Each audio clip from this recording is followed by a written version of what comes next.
Olá, hoje eu gostaria de comentar um pensamento que me veio em relação a uma passagem específica de um livro de Nietzsche chamado Assim Falou Zaratustra e que em determinado momento Nietzsche escreve, né, ou Zaratustra fala mais ou menos assim.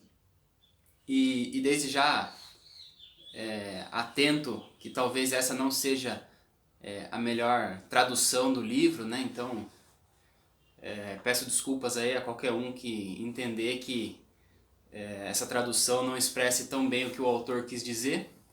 Porém, eu acho que a ideia, mesmo recortada por mim aqui, talvez vale a pena ser debatida, né? Então diz mais ou menos assim: uma luz se acendeu para mim. É de companheiros que eu preciso, e vivos, não de companheiros mortos e cadáveres que carrego comigo para onde eu quero ir. Mas é de companheiros vivos que eu preciso, que me sigam porque querem seguir a si próprios. Então, pelo menos duas questões me vêm à mente, né, com essa frase. A primeira é em relação a companheiros vivos e mortos, né? E a segunda é sobre seguir a Zaratustra porque quer seguir a si próprio.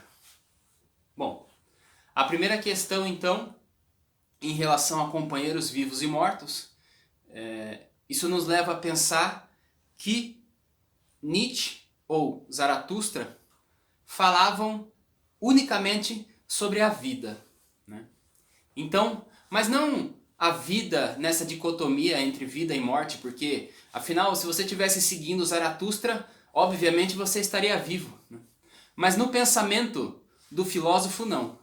No pensamento do filósofo, só poderia ser vivo aquele que seguisse Zaratustra, aquele que tivesse a intensidade de sua vida elevada, aquele que tivesse a potencialidade da sua vida aumentada ao seguir Zaratustra. E não que o seguisse por uma doutrina ou pela verdade irrefutável do seu pensamento.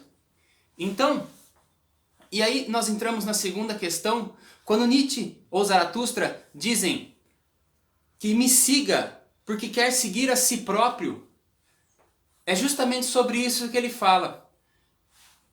Não seguir Zaratustra por uma doutrina ou por uma verdade que Zaratustra descobriu ou por uma verdade obscura desse mundo, mas que siga Zaratustra, que siga seus pensamentos e suas ideias, que seja seu companheiro, porque, na verdade, tem a sua potencialidade de vida, tem a sua intensidade de viver aumentada, elevada.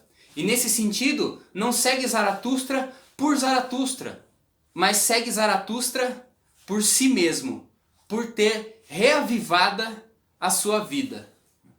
E aí, isso me faz pensar, claro, no contexto escolar, né?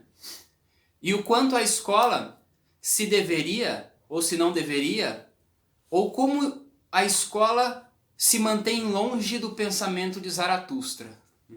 Como a escola talvez não tenha sido pensada para a atualidade da frase de Zaratustra, não é? Então, de certa maneira, será que a escola, os professores e as professoras, os alunos e as alunas, seus companheiros e companheiras, seguidores e seguidoras, será que a escola é esse, entre aspas, cemitério do qual fala Zaratustra? De que temos companheiros que nos seguem unicamente porque teríamos algum tipo de verdade a dizer ou alguma obrigação de ensinar? Ou será que temos companheiros que nos seguem porque seguem a si próprios? Então, fica esse questionamento para pensarmos a escola, pensarmos a educação, e fica esse questionamento principalmente para, seguindo as palavras de Zaratustra, que nós possamos pensar coisas diferentes daquilo que nós estamos conversando aqui, e que aquele que assiste ou aquele que entra em contato com essa frase ou com esse trecho do livro possa promover novos pensamentos e novas conexões.